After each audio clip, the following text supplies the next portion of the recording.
Down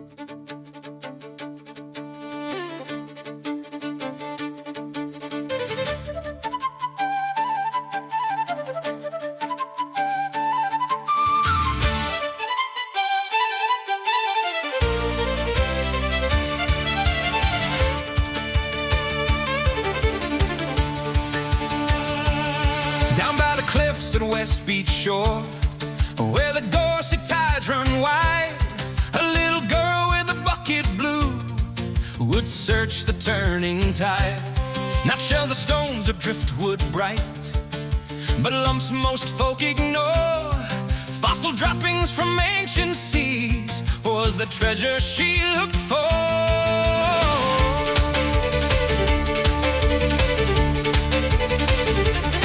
Coprolites, she proudly shouts, with clay upon her nose, holding up her Jurassic pride for anyone who'd suppose. Shark one small, some bigger still, from creatures long since gone, each one wrapped in paper neat for the school fair every dawn. Oh, coprolites and shark tooth piles on a little folding stall. Prehistoric pool for 50 pence, she'd shout across their ball. The parents laughed, the teachers sighed, but every year they came for the girl who sold. The suggested equipment at this location is as follows: 1 pick, 1 small spade, 1 geological hammer, geological chisels, goggles or safety specs, some gloves, boots and specimen bags for your finds. UK Fossils follows all laws and regulations regarding fossil hunting. In some of our videos we use hammers to extract fossils from rocks. These rocks are not part of the bedrock. They are ex situ rocks that have naturally broken away from the bedrock and are legal to collect under SSSI regulations. Today we're looking at the brief geology of West Beach at Charmouth through to the eastern part of Black Ven. The geology along this section is dominated by the Jurassic Black Ven marls of the Charmouth Mudstone Formation. As we move east toward Black Ven, the sequence becomes more varied. At the base of the cliffs you'll find the shales with beef, named for the fibrous calcite veins that run through them. On top of the Black Ven marls is the belemnite marls, which, as the name suggests, are known for yielding belemnites. Black Ven itself is a very active landslip system. After storms, new material is constantly being exposed, which is why this area is so productive for fossil hunting. But it also means conditions can change quickly, and safety is always a priority. Always be aware of falling debris and unstable ground. It's worth remembering that this coastline is a site of special scientific interest. Fossil collecting is allowed, but it should be done responsibly. Take loose material from the beach and not from the cliffs, and help preserve the site for others. Interestingly, although most of what we see here is Jurassic, the very top of Black Ven is actually much younger. The peak is capped by Cretaceous rocks, including the greensand and the gault.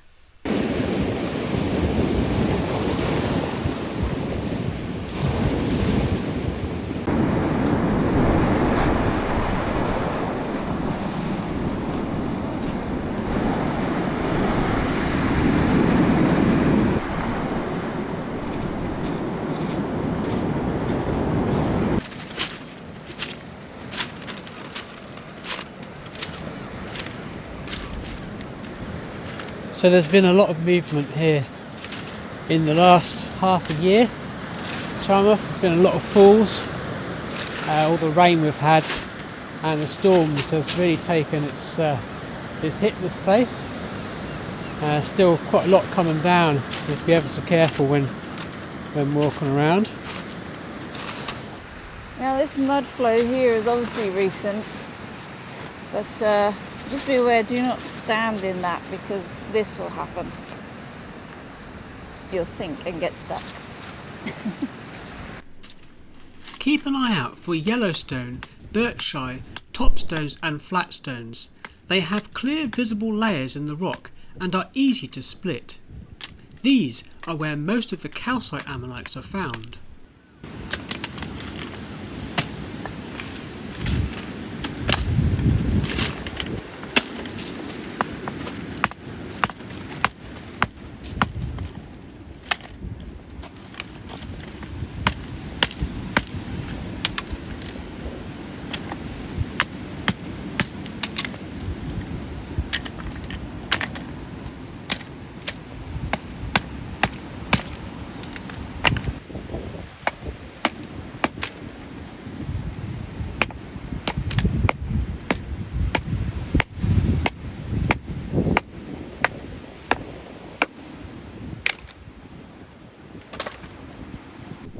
This one was unfortunately empty.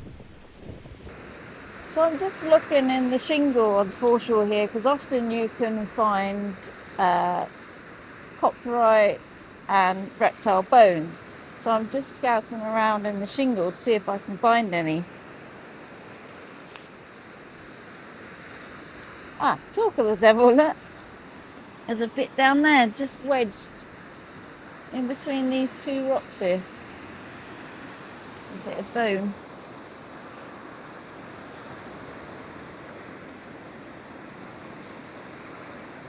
If I just wash that in the water, you might be able to see the detail on it a bit more.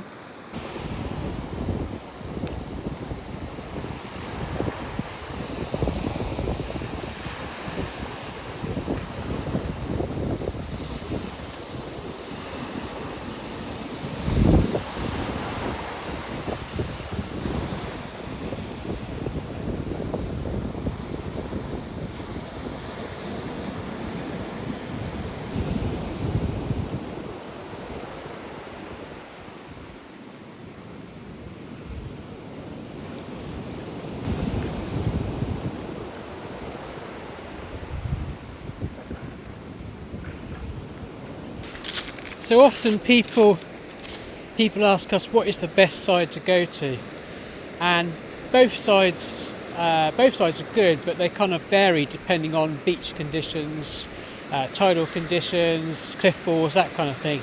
But generally the west side, West Beach, is a lot better for bone and coprolites, whereas Stone Barrow is kind of better for more sort of ammonites, pyritic ammonites, also the problems from you get in the flatstones. That side tends to be a bit more better than this side. But if you're after bone and coprolites, then this is the side you need. It's where you're going to find most of them. This fall you can see at this corner, this was one not that long ago now actually, it fell, and it's yielded quite a lot of bone material actually. It's been very good. Some quite big blocks came down here. It was a lot more extensive than it was, but the sea obviously has taken quite a bit away now.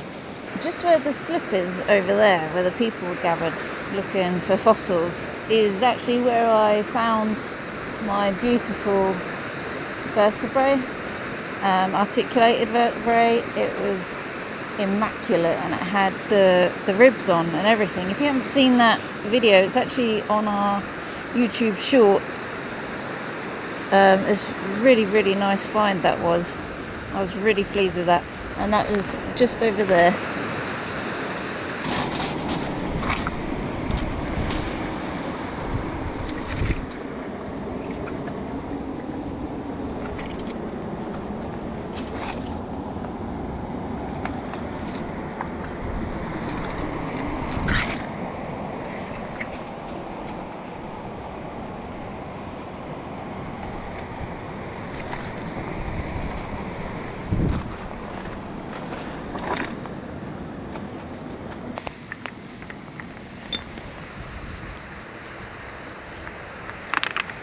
So I'm just looking amongst these rock pools here to see if there's any scrap pieces of either topstone or yellowstone. And often it's when people have broken the big rock down into little pieces. So we're just looking for some scraps.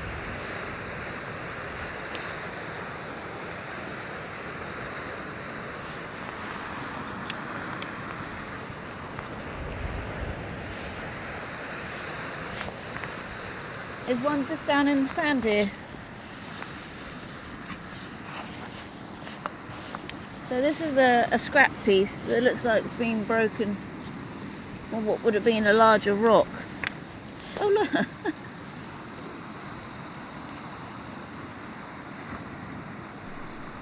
Promicroceras are the most common ammonites that you can find at Charmouth. They're really nice when they're in calcite, but you can also find them in pyrite too. So a good place to look, particularly for bone, is actually in these areas of shingle.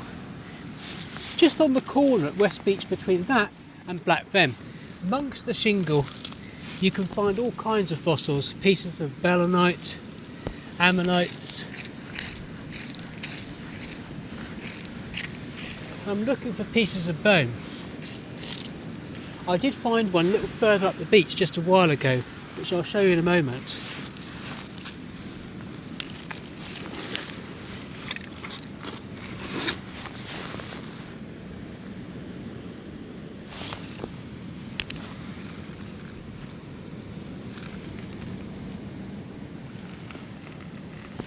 I can't see any more at the moment, but the most common bone you can find here is from an ichthyosaur reptile.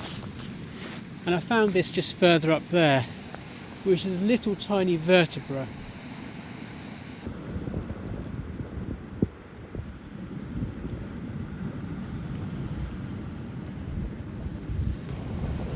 We've just spotted whilst filming this, just down here, there's a few fossils, can you see? You've got some pieces of belemnite here. But we were drawn to this area up here. If you look, we missed this. This is another piece of bone.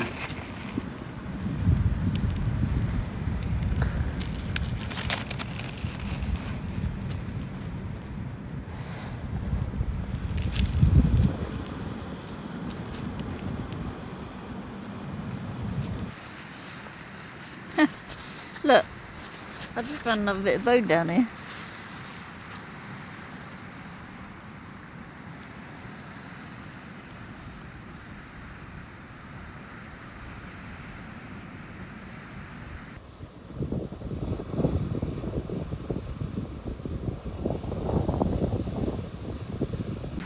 So we've been here for about 5 to 10 minutes now in this 1 metre squared area, and we've already found 3 pieces of bone. Ah.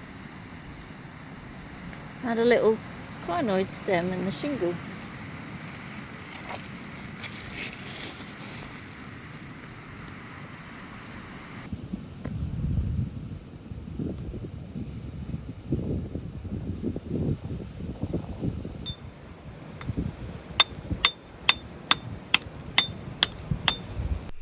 We was hoping that we were going to find some coprolites today to show you, but unfortunately we didn't find any.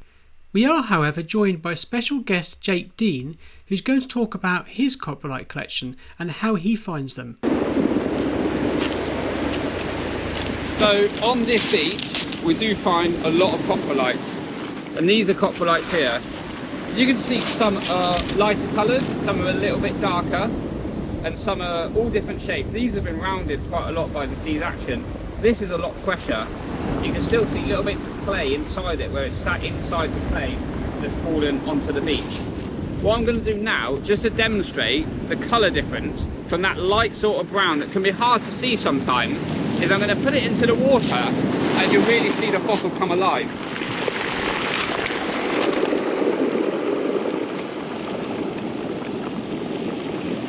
So I'm going to give a couple of like that, and if you look really carefully here, you can see these tiny little black bits are bits of fish scale and little bits of bone, which indicates that this animal ate fish when it was swimming around in the Jurassic seas 190 million years ago. They often get a little bit more faded the longer they've been on the beach, and I sort of say they look like they've been bleached slightly by the sun. And here's another coprolite, and again, if I dip it in the water,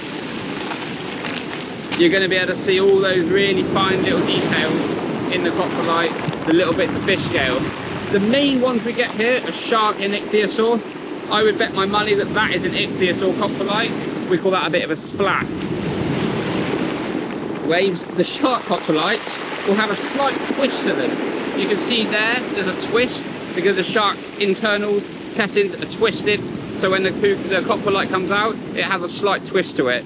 Now obviously this has been sea-rolled a little bit, so the twist isn't as obvious, but I'm pretty certain that is a shark coprolite. I just think it's also worth showing something that's not a coprolite, which we get on this beach quite often. These are what we call sea defence. Now they're not technically bits of the sea defence, they were used when over there, wave coming, when over there they built the walkway to the beach from line, and they use this so the diggers and the vehicles could drive onto the beach, and they all got washed into the sea. You can see how similar they look to a coprolite. So as well as coprolites, this beach is really, really good for finding little pieces of ichthyosaur bone, occasionally plesiosaur bone, but 95% of the time it's going to be ichthyosaur bone. And I brought along a couple of examples of ichthyosaur bone that sometimes you can find on the beach. This is going to be the most common you find, and these are broken little fragments of bone. This is a little bit of a jaw, and here we have a little bit of a bone with a bit of stone in it as well, so that's really interesting. And again, if I carefully go and wet it without dropping it and getting taken out by a wave,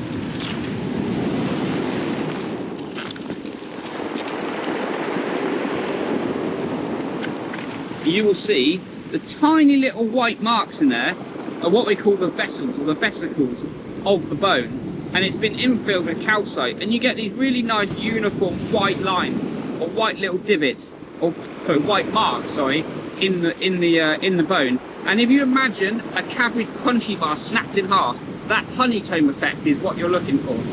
You do occasionally get bits of tar from old roads that wash up on the beach. They also look a bit similar to bone, but again, asking the Heritage Centre is the best bet. And if you have a look at this piece of jaw, you can see it's slightly different. These are just got sort of lines and grooves. Almost maybe looks like a bit of wood. The difference between wood, bone is a lot heavier. Wood you can scratch. You can't scratch the bone. If you try and scratch the bone, nothing will happen. If you scratch wood, it will flake off in your hands. Now, more rare than that is this. And they aren't as uncommon as people think, but this is a vertebrate, an ichthyosaur backbone. These are what people want to find. You've got the two neural arches there, and you'll have rib attachments here and here. And they are about, it's getting your eye in for them. I think they look a little bit like a hockey puck that someone's got and squished in the middle. Some people say they look a little bit like a donut. I sort of think a hockey puck is a good example. And it's just that shape with the divot in the middle. Once you get your eye in for them, you'll scan the beach and they will become more obvious the more you go out and look for them. Now, a little bit rarer than that is this. This is really interesting. This is a shark fin spine. Now, these don't come in abundance like the ichthyosaur bits of bone, but occasionally they do wash up. And my friend used a great analogy to say what they look like. They look like a piece of black celery, and I think that's a fantastic description for these. Shark fin spines. So if you imagine their dorsal fin, and they would have a defensive spine at the back of their dorsal fin. There are some sharks that are still alive that have these defensive spines, and lots of fish in general will have spines as a form of defence. So when you find a bit of that, that is quite rare compared to the ichthyosaur stuff. So two more bits that we often find. Again, we're kind of going in descending order of likeliness. These are fish scales from a dipedium, which is a really sort of, if you imagine a very round sort of fish, almost kind of a bit like a piranha, sort of almost as long as it was wide, or deep, sorry. And these are the dipedium fish scales. And this is the articulated side, and this is the dearticulated side, or disarticulated side, sorry. And they've all been scattered around. But fish scales, they do come up from time to time. Unlike the other thing, that's kind of recognisable. You're not going to dismiss that as not being something. Immediately it looks like a fossil, and it is. Now, of all the things you're going to find, I guess a bit of jawbone with some teeth is kind of the ultimate prize, and that's what that is. I mean, that just looks like something. Even if you're not sure, you're going to see that and think that doesn't look like any of the rocks on the beach. It looks completely different. And that is a jawbone of a very, very small ichthyosaur. And when you're looking, the best thing is just to walk up and down on the shingle and just scan the beach And you get better, the more you do it, you get better at scanning the beach and looking and looking and looking. And as I said, the Heritage Centre are always on hand to offer advice and help. You might even see me on beach. Feel free to come up and say hello and you know, ask for any advice. I'm more than happy to give advice. I also do guided walks as well. Just plug it, a little plug for myself. Do guided walks from Lyme Regis, so if anyone's ever interested in booking a guided walk, you can find my information on UK Fossils website. I also have Instagram, and that's JDean Fossil. Anyway, really cool. I hope everyone learned a little bit something today and gets out fossiling on the Jurassic Coast. Cheers.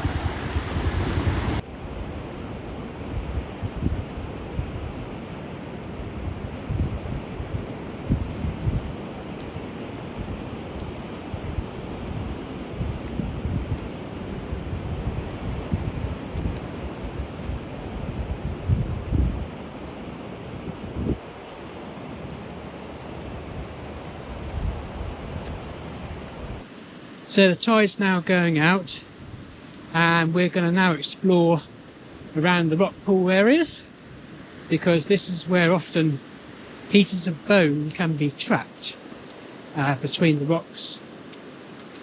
So we're just looking around here. The tides aren't that good today. We're in a position of neap tides, so they're not actually going up as far as what it would normally do. There are still some rock pools around we can look around. It's also sanded up quite a bit today. There's quite a lot of sand lying around on top.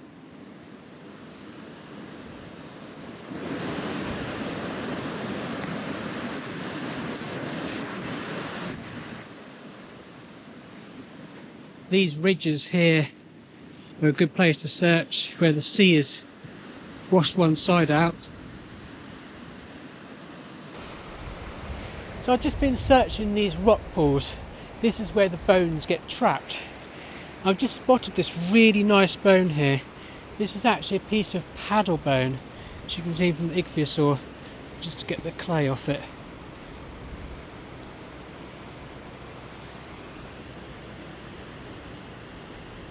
That's very nice.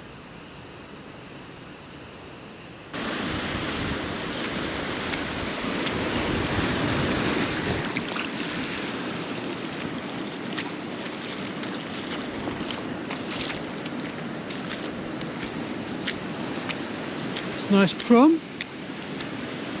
It's fantastic, that. No, not much work on that required at all, actually. I'm pleased with that. Thank you for watching. If you enjoy fossil hunting, like and subscribe to our channel for regular videos on where to collect, hints, tips and location updates.